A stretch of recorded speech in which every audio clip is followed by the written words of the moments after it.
Welcome everyone to the first ever Small Town Bible Questions YouTube video. I am your host, Raphael, and I like to answer Bible questions and anything related to Christianity. And so the topic that we'll be discussing is one that came about because there was an incident that happened in a nearby town where a group of people decided to hang this massive banner on this Christian cross, and this is what it said.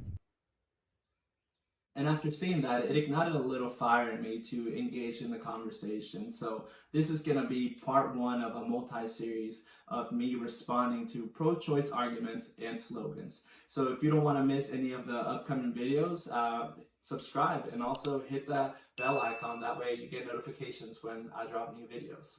Now that that's out of the way, I also wanted to give a quick disclaimer and say that as I go through this video series, that I'm not trying to personally go after any single person, that I'm only going after the ideology and the worldview that it is at hand. So if also you've been a person that has had one or has convinced somebody to have one or helped somebody have one, I just want to tell you that there is forgiveness in Christ and that those mistakes can be forgiven and they don't have to follow you for the rest of your life. Also, if you yourself are pro-choice or are in the middle and aren't sure where you stand on the whole position, then I hope that as you watch this series, if you do watch it, that you try to lay your biases aside. I know it can be a heavy emotional topic to discuss, but I know that was one of the things that helped me. I tried to lay my biases aside and really truly tried to listen to the arguments and see where the evidence fell, and that was what changed my mind from when I used to be pro-choice to now being on the pro-life or abolitionist side.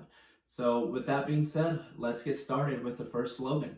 The first slogan that we're going to cover is going to be a slogan that if you're a man and are in the whole discussion of pro-life versus pro-choice, it's one of the things that more than likely you'll always hear, which is, okay, no uterus, no opinion. So how do we go about answering somebody who uses that slogan? Well, personally, I like to point to them that whether one is a man or a woman, that it's irrelevant as to who has a say or doesn't have a say when it comes to talking about human rights violations. So, for example, let's say that all the Spanish-speaking Mexicans, we're taking all the non-Spanish-speaking Mexicans, and that all the Spanish-speaking Mexicans, we're taking them out. And you rightfully try to point out that, hey, that's morally wrong. You're violating their human rights. And then I say to you, not a Mexican, not a say. And you would think, well, that doesn't make sense. Whether I'm a Mexican or not, it's irrelevant as to whether or not I can talk on that issue of you taking out all the Spanish-speaking Mexicans. You're violating their human rights. And in the same sense, just because I am a man, it doesn't mean that I can't speak on that moral issue of human rights being violated, that being of the unborn child's life being taken away.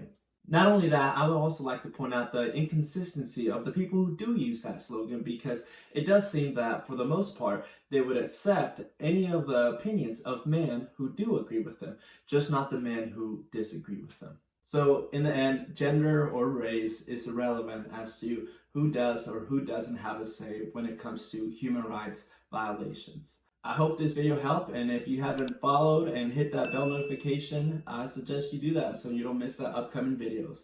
Till next time, God bless.